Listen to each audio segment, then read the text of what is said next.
Hi everyone, welcome back to my channel. आज के video में मैं शेयर कर रही हूँ क्लास 3 हिंदी व्याकरण के 2 चैप्टर्स भाषा और व्याकरण एंड वर्ण और वर्णमाला की प्रैक्टिस वर्कशीट्स। मैंने इन चैप्टर्स को कवर करते हुए टोटल 35 क्वेश्चंस इस तरह से प्रिपेयर किए हैं ताकि बच्चे आसानी से इनको लर्न कर लेंगे और इनकी प्रैक्टिस के बाद वो इन चैप्टर से पूछे जाने वाले सारे क्वेश्चंस का आंसर सही कर पाएंगे। तो ये उनके एग्जाम के लिए बहुत ही हेल्पफुल होने वाला है। तो वीडियो को अंत तक देखें, पसंद आए, हेल्पफुल लगे तो प्लीज एक लाइक से मुझे मोटिवेट करें और चैनल पे नए हैं तो सब्सक्राइब जरूर। ये सारे क्वेश्चंस ऑब्जेक्टिव फॉर्म में बने हुए हैं जहां बच्चों को ऑप्शन दिया हुआ है, सही ऑप्शन को टिक करना है समझकर। जैसे भाषा के कितने रूप होते हैं, ऑप्शन 4, 7, 2, तो भाषा के 2 रूप होते हैं, मौखिक और लिखित, बस इसे टिक कर देना है। देन भाषा का प्रयोग कौन करता है, जानवर, मनुष्य या पक्षी, तो भाषा का प्रयोग मनुष्य करता है। भारत की राजभाषा कौन सी है, हिंदी, मराठी या अंग्रेजी, तो भारत की राजभाषा या राष्ट्रभाषा हिंदी है, हिंदी ठीक हो गया। देन भाषा को लिखने का ढंग क्या कहलाता है, भाषा को लिखने का ढंग लिपि कहलाता है। वर्णों के व्यवस्थित रूप को क्या कहते हैं, स्वर, वर्ण विचार या वर्णमाला, तो वर्णों के व्यवस्थित रूप को वर्णमाला कहते हैं, इसलिए ये ठीक हो गया।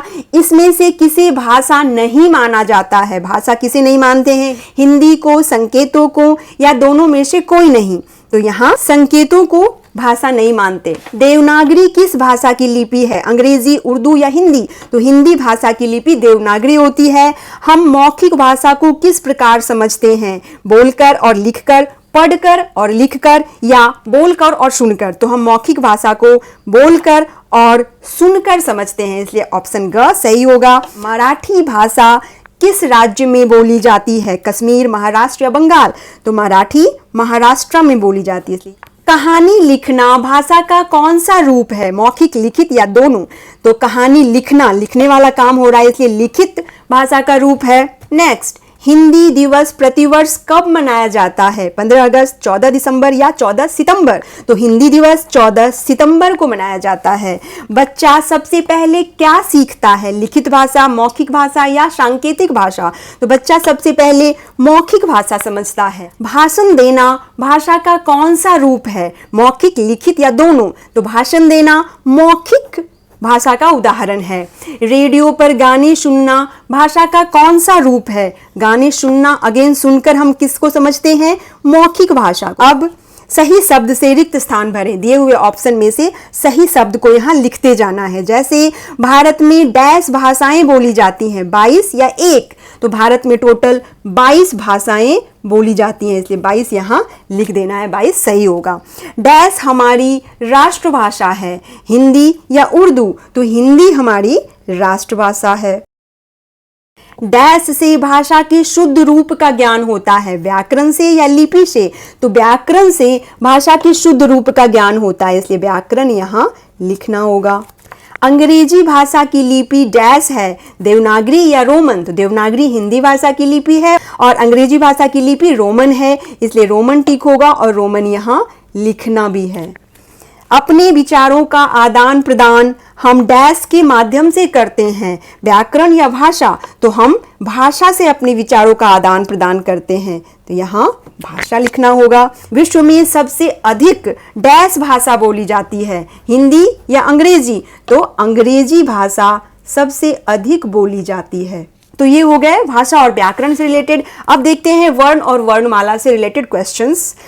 जैसे भाषा की सबसे छोटी इकाई क्या कहलाती है, तो भाषा की सबसे छोटी इकाई स्वर नहीं, लिपि नहीं, वर्ण, भाषा की सबसे छोटी इकाई वर्ण होती है। वर्ण कितने प्रकार के होते हैं, 3, 4 या 2, तो वर्ण 2 प्रकार के होते हैं, स्वर वर्ण और व्यंजन वर्ण।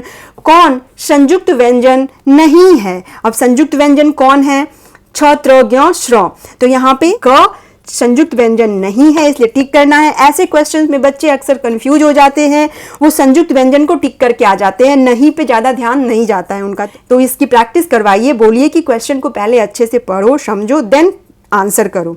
नाउ नेक्स्ट, स्वर और व्यंजन को क्रमवार लिखना क्या कहलाता है, अयोगवाह, ध्वनि या वर्णमाला, तो स्वर और व्यंजन के क्रम को वर्णमाला कहते हैं, ये हो गया।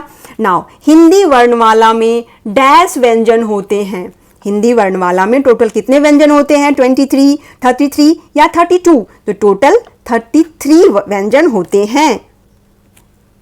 हिंदी वर्णमाला में डैश स्वर होते हैं। स्वरों की संख्या कितनी होती है? 12, 10 या 11? तो 11 होती है स्वर की संख्या, इसलिए 11 हो गया।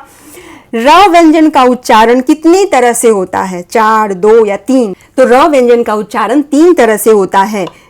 एक तो र, दूसरा रेफ और तीसरा पदेन। नाउ हिंदी में संयुक्त व्यंजन की संख्या डैश होती है। संयुक्त व्यंजन कितने होते हैं? 4, इसलिए इसको टिक कर देना है।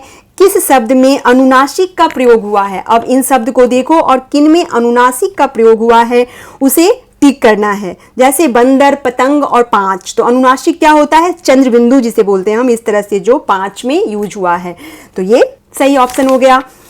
किस शब्द में अनुस्वार का प्रयोग हुआ है? अनुस्वार यानी सिंपल बिंदु, तो यहाँ सुंदर में अनुस्वार का प्रयोग हुआ है और चांद और दांत में अनुनासिक का प्रयोग हुआ है। अनुस्वार और अनुनासिक का प्रयोग बच्चे को अच्छे से समझाइए, इसमें बच्चे कंफ्यूज हो जाते हैं। और यहाँ एक बात मैं और बताना चाहूंगी, इन दोनों चैप्टर की डिटेल्ड वीडियो मैंने चैनल पे अपलोड किया हुआ है, तो आप वहां से इसका डिटेल्ड स्टडी बच्चे को करवा सकती हैं। Now coming to the topic, पदेन र के कितने रूप होते हैं? तो पदेन र के 2 रूप होते हैं, वो आपको डिटेल्ड वीडियो में पता चल जाएगा। नाउ सही शब्द पर गोला करो। अब इन तीनों शब्द में जो सही शब्द है उसे गोल करना है। जैसे टरक नहीं होगा, टरक भी नहीं होगा, ट्रक होगा। प्रश्न या प्रश्न या प्रश्न, तो प्रश्न सही होता है, इस तरह से लिखते हैं। कार्य, कार्य, या जब क पे ही रेफ आ गया तो रेफ जो है वो य पे होता है और इस तरह से लिखते हैं कार्य, ये सही हो गया।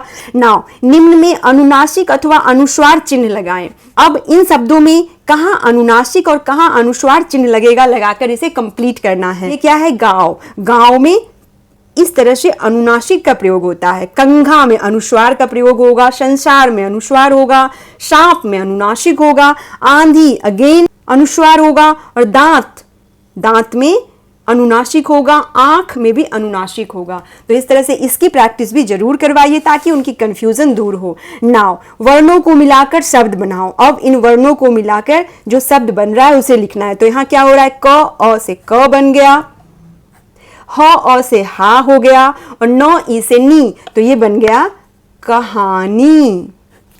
नेक्स्ट ह और छोटी ई से खी, ल ओ से लो, न आ से ना, खिलौना। इस तरह से बच्चों को इन्हें जोड़कर प्रॉपरली सोचकर लिखना है। नाउ नीचे दिए गए संयुक्त या द्वैत व्यंजनों से 2-2 शब्द बनाओ। आधा प और य से क्या बनता है? पहला तो बहुत आसान, प्यास। दूसरा प्याज। आधा च और पूरा च से क्या बनेगा? कच्चा या बच्चा। आधा त और पूरा त से क्या बनेगा? पत्ता या गत्ता। नाउ 2-2 शब्द लिखिए जिनमें निम्न का प्रयोग हुआ है। अब छ, त्र, ज्ञ, श्र से बनने वाले 2-2 शब्द लिखना है। तो छ से क्षत्रिय, बच्चे नर्सरी से पढ़ते आ रहे हैं, छ क्षत्रिय या क्षमा।